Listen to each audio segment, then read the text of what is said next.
Dewa medis terkuat. Bab 297. Hahaha. Tawa gembira Ye Wuchen menyebar di udara, dia sangat bahagia. Wajah Gongsun Wulei menjadi gelap, dan dia berbisik. Hei, Wuchen, berilah keluarga Feng sedikit muka. Berhentilah tertawa.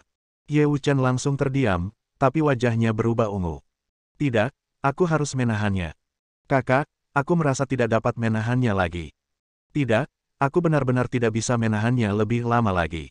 Aku tidak bisa menahannya lagi, hahaha. Ini sangat lucu. Aku tidak bisa menahannya lagi.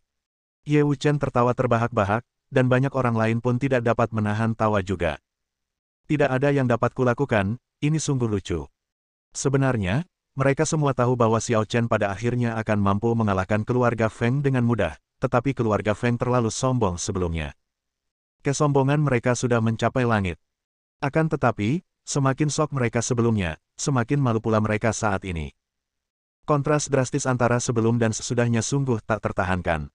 Si tua Feng Ruo perlahan-lahan keluar dari lubang yang dalam sambil menggelengkan kepalanya. Dia menggelengkan kepalanya yang pusing dengan keras, dan serpihan semen di rambutnya beterbangan. Sebelum dia sempat bangun, Xiao Chen diam-diam telah datang ke sisinya. Melihat Xiao Chen, dia menggigil hebat, tetapi tidak berani lagi menunjukkan kesombongannya sebelumnya. Bukan hanya itu saja, pada saat ini, dia bahkan tidak berani berbicara, wajah tuanya memerah. Xiao Chen memasukkan tangannya ke dalam saku dan berkata dengan acuh tak acuh. Bukankah kamu sangat hebat tadi? Mengapa kamu tidak hebat lagi? Tunjukkan lagi kehebatanmu. Kata-kata ini membuat wajah lelaki tua Feng Ruo semakin merah, hampir membiru. Tetapi dia bahkan tidak berani kentut. Xiao Chen mencibir. Dasar pengganggu. Tadi kau memang hebat, tapi sekarang kau tahu bagaimana harus bersikap. Hanya karena beberapa patah kata dari bajingan dari keluarga Fengmu, kau menjadi marah dan menempuh perjalanan ribuan mil untuk mencari masalah denganku, Xiao Chen.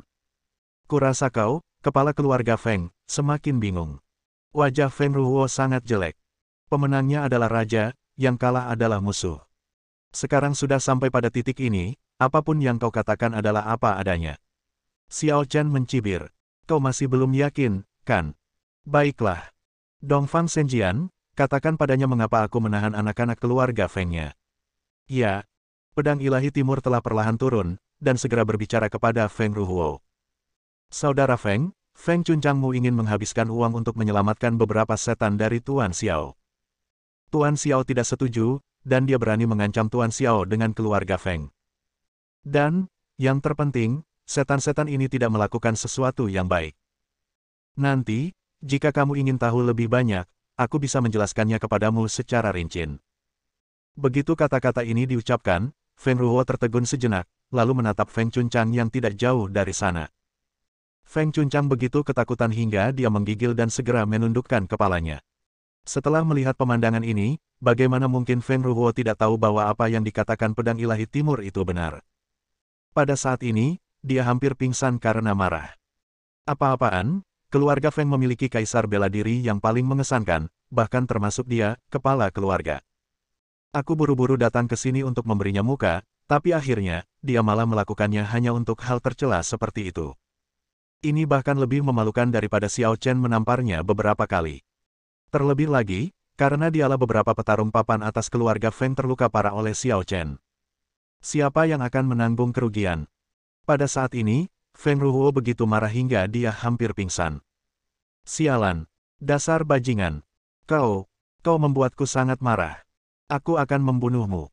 Feng Chuncang begitu ketakutan hingga wajahnya menjadi sepucat lilin. Awalnya, dia hanya berpikir bahwa Feng Ruo akan datang dan membunuh Xiao Chen dengan satu gerakan, dan kemudian tidak akan terjadi apa-apa. Tetapi bagaimana mungkin dia tidak menduga bahwa Feng Ruo dan yang lainnya sama sekali bukan tandingan Xiao Chen. Bukan hanya itu saja, kini urusannya sendiri pun terbongkar. Ini sama saja dengan mencari kematian. Selesai. Semuanya sudah berakhir. Kali ini, dia benar-benar akan mati tanpa tempat pemakaman. Dalam kepanikan, dia segera bersujud dan memohon belas kasihan. Guru, saya salah. Saya salah. Tolong, maafkan saya tidak akan berani melakukannya lagi. Saya benar-benar tidak akan berani melakukannya lagi. Aku tidak berani menantangmu. Kau telah menghancurkan reputasiku. Kau telah menghancurkan reputasi keluarga Feng kita. Jika aku tidak membunuhmu, aku akan menyesali leluhur keluarga Feng kita. Setelah berkata demikian, dia meninju Feng Chunchang dan mengubahnya menjadi abu. Bang! Setelah ledakan keras itu, semuanya kembali sunyi. Anginnya ganas bagaikan api dan setengah mati. Dia menoleh ke belakang ke arah kedua putranya yang masih tak sadarkan diri, dan tak dapat menahan rasa bersalahnya. Segera dia membungkuk ke arah Xiao Chen. Tuan Xiao, maafkan saya. Saya tidak menyangka apa yang terjadi hari ini. Akan jadi seperti ini. Saya di sini untuk meminta maaf kepada Anda. Xiao Chen mendengus dingin. Kau membawa orang ke sini dengan tergesa-gesa untuk menghajarku, dan hanya dengan 2 patah kata permintaan maaf, kau pikir kau bisa berpura-pura tidak terjadi apa-apa. Apa kau benar-benar berpikir bahwa aku, Xiao Chen, tidak peduli dengan reputasiku? Feng Ruhuo tersipu dan berkata, lalu aku ingin tahu apa yang kau inginkan, Tuan Xiao. Selama aku bisa memberikannya, aku pasti akan memberikannya padamu. Kalau begitu aku menginginkan hidupmu, maukah kau memberikannya padaku? Feng Ruhuo terkejut, sementara Dongfang Zhenjian dan yang lainnya segera berteriak dengan cemas. Tuan Xiao, jangan. Jika kau membunuhnya, kita akan kehilangan seorang Master Super. Xiao Chen meliriknya. Itu karena aku terlalu baik padamu. Itulah sebabnya kau terus-terusan membuatku repot. Jika kali ini aku membiarkannya seperti yang kulakukan pada keluarga Namong dan keluargamu Dongfang, aku tidak tahu keluarga mana yang akan menindasku di masa depan. Ini. Dongfang Zhenjian dan yang lainnya segera berlutut di tanah. Tuan Xiao, kami mohon padamu. Apapun yang terjadi, Anda tidak dapat membunuh Feng Ruhuo. Dia masih sangat berguna bagi kami. Ya, Tuan Xiao, kumohon, ini hanya masalah kecil bagimu. Xiao Chen berkata dengan dingin. Siapapun yang memohon belas kasihan lagi akan dihukum bersama dengan keluarga Feng. Setelah kata-kata itu diucapkan, semua orang menjadi sangat malu sehingga mereka tidak dapat berbicara lagi. Adapun Feng Ruhuo, dia mengatupkan giginya dengan baja. Tuan Xiao, saya akui bahwa saya telah menyinggung Anda. Namun, Anda tidak perlu bersikap berlebihan. Saya telah bekerja keras selama bertahun-tahun dan telah memberikan kontribusi bagi negara Yan. Meskipun saya tidak memiliki jasa, saya telah bekerja keras. Apakah Anda akan membunuh saya hanya karena masalah kecil seperti ini? Masalah kecil. Xiao Chen mencibir dan berbicara lagi. Lalu jika saya tidak cukup kuat hari ini, apakah saya masih layak berdiri di sini dan berbicara kepada Anda?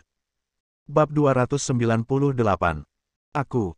Perkataan Xiao Chen benar-benar mengejutkan Feng Ruhuo. Memang, dia telah bergegas ke sini sebelumnya, ingin berurusan dengan Xiao Chen.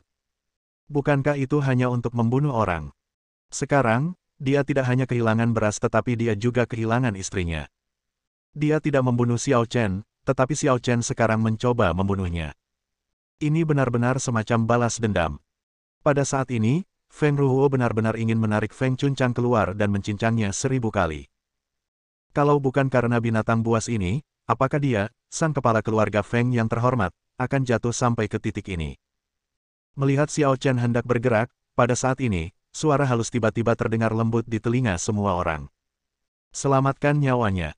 Setelah mendengar suara ini, Feng Ruhuo, Dongfang Zhenjian, dan Namong Chenlong tidak bisa menahan gemetar hebat, lalu menatap seorang wanita mengenakan gaun kasa putih yang masuk dari pintu tidak jauh. Pada salah satu telinganya, ia memiliki liontin yang menyerupai sayap burung phoenix. Benda itu memancarkan cahaya dingin redup dan tidak tampak seperti benda biasa. Wanita ini tampaknya berusia tidak lebih dari 30 tahun, yang merupakan masa puncak hidupnya. Dia bukan wanita yang sangat cantik, tetapi dia memiliki temperamen tertentu. Temperamen seperti ini tidak bisa digambarkan sebagai mulia atau sombong, tetapi membuat orang tidak dapat menahan perasaan rendah diri. Tampaknya di antara dia dan orang lain, dia mulia dan berharga. Dan semua orang seperti serangga di lumpur. Bahkan wanita cantik seperti Zhang Xinyu pun tak kuasa menahan rasa malu saat melihat orang lain. Terkadang, kecantikan seorang wanita mungkin tidak secantik itu. Tetapi dia belum pernah melihat seseorang yang mampu menghancurkan segalanya dengan auranya. Wanita ini luar biasa. Dia jelas bukan orang biasa, dia telah melampaui batasan yang dibawa oleh identitasnya sebagai seorang wanita. Ye Wuchen menelan ludahnya. Wah, hebat sekali. Kakak kedua, menurutmu siapa orang ini? Kenapa orang-orang tua itu terlihat agak aneh? Dan, Sorot mata kakak tertua juga tampak agak aneh. Gongsun Wulei, ekspresi serius di wajahnya. Saya belum pernah melihat wanita ini sebelumnya. Namun, dilihat dari penampilan para lelaki tua, anting-antingnya, dan aura dominasi alami yang terpancar dari wanita ini, saya rasa dia mungkin adalah pendeta Suzaku, salah satu dari 4 orang terhormat di bangsa Yan. Ye Wuchen menggigil hebat. Apa-apaan ini? Lord Suzaku, kau bercanda. Dia tidak mendengar apa yang baru saja kukatakan, kan? Sialan. Kalau dia mendengarnya, tamatlah riwayatku, kan? Gongsun Wulei tidak tahu apakah harus tertawa atau menangis, dan merentangkan tangannya. Lihat, aku tidak bisa berbuat apa-apa. Siapa yang menyuruhmu bersikap begitu jahat? Wajah Ye Wuchen tiba-tiba berubah gelap. Sudah berakhir, sudah berakhir. Kali ini semuanya berakhir. Dia tidak pernah menyangka bahwa pihak lain itu adalah Yang Mulia Suzaku. Dia hanya bisa berdoa agar Yang Mulia Suzaku tidak mendengar kata-katanya, kalau tidak, dia akan menangis sekarang. Wanita itu berjalan perlahan, Xiao Chen menyipitkan matanya sedikit dan meliriknya. Kau juga memiliki kekuatan burung vermilion di tubuhmu. Sepertinya kau adalah burung vermilion yang terhormat, kan? Wanita itu mengangguk. Aku tidak pernah menyangka kalau kamu dan aku akan bertemu seperti ini. Pada saat ini, Feng Ruhuo dan yang lainnya segera datang kepadanya dan berlutut. Salam kepada Yang Mulia Phoenix Api. Wanita itu menaruh tangannya di belakang punggungnya dan tidak melihatnya. Sebaliknya, dia menatap Feng Ruhuo dan berkata, Ruhuo, sudah bertahun-tahun berlalu, dan kamu masih saja begitu gegabah. Kamu benar-benar tidak mampu melakukan tugas itu. Feng Ruhuo, seorang lelaki tua dengan rambut dan janggut putih, benar-benar dibuat tersipu oleh apa yang dikatakan pihak lain. Yang Mulia, mohon maafkan saya. Saya belum mencapai level Ruhuo. Saya telah mempermalukan keluarga Feng. Tidak masalah jika kau mempermalukan keluarga Fengku, tetapi yang terpenting adalah kau harus ingat bahwa kau adalah keturunan dari negara Yanku. Apapun yang terjadi, kau harus mengutamakan negara Yan. Feng Ruhuo menundukkan kepalanya dengan hormat. Ya, kali ini aku memberimu pelajaran. Setelah kau kembali, tinggallah dalam pengasingan selama setahun. Kecuali ada sesuatu yang penting yang membutuhkanmu, kau tidak boleh keluar. Janji. Xiao Chen menyipitkan matanya sedikit. Hei, kau pikir aku bukan siapa-siapa? Kau langsung menyingkirkanku begitu aku berkata begitu. Kau benar-benar tidak menganggapku serius, ya?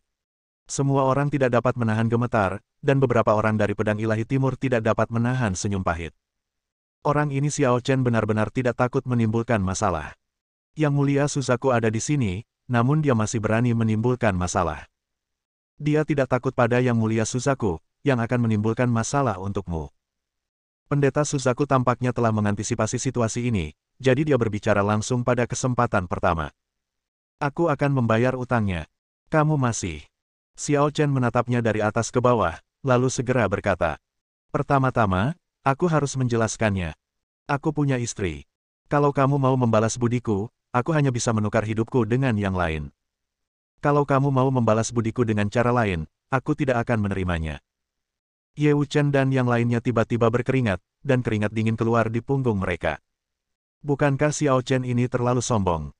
Beraninya kau menggoda Yang Mulia Suzaku seperti ini. Siapa di antara kalian yang tidak mengerti arti dari apa yang baru saja dia katakan? Hanya orang bodoh yang tidak mengerti. Pada saat ini, semua orang yang hadir merasakan tekanan tak dikenal yang menekan kuat pada hati mereka. Yang mengejutkan semua orang, Pendeta Suzaku tidak marah sama sekali, tetapi berkata dengan acuh tak acuh. Dalam beberapa hari, kamu akan berduel dengan saudara Qinglong. Jika kamu kalah, aku akan menyelamatkan hidupmu. Bagaimana jika saya menang? Kalau begitu aku akan memberimu kualifikasi untuk melawanku. Xiao Chen tersenyum dingin. Itu menarik. Jelaslah bahwa Suzaku Venerable memandang rendah dirinya, dan jika dia kalah dalam pertarungan, dia akan menyelamatkan hidupnya. Jika saya menang, saya akan memenuhi syarat untuk melawannya. Jadi, menurut dia, dia bahkan lebih kuat dari Qinglong. Apa hakmu untuk berkata seperti itu? Yang Mulia Suzaku, berbalik dan pergi. Karena kekuatanku adalah yang terbaik di antara keempat yang mulia. Kekuatanku adalah yang terkuat di antara keempat yang terhormat. Saat kata-kata ini melayang di udara, semua orang tidak dapat menahan rasa takut. Yang Mulia Suzaku sebenarnya mengatakan bahwa dia adalah pemimpin dari empat yang terhormat. Bukankah itu berarti kekuatannya lebih unggul dari Azure Dragon, White Tiger, dan Black Tortoise? Di antara keempat orang terhormat, yang terkuat bukanlah King Long. Feng Ruhuo berdiri dan langsung mengikuti putra-putranya tanpa berkata apa-apa. Dongfang Zhenjian dan yang lainnya segera mendatangi Xiao Chen dan berkata, Tuan Xiao, Anda seharusnya tidak membuat Tuan Susaku marah sekarang. Benar sekali. Satu orang terhormat saja sudah sulit dihadapi. Kalau ada dua orang terhormat, bahkan kau mungkin akan mengalami kecelakaan. Xiao Chen tersenyum acuh tak acuh. Tidak masalah. Aku ingin melihat kekuatan kedua orang tua itu. Apakah itu cukup? Biarkan aku bahagia. Bersambung.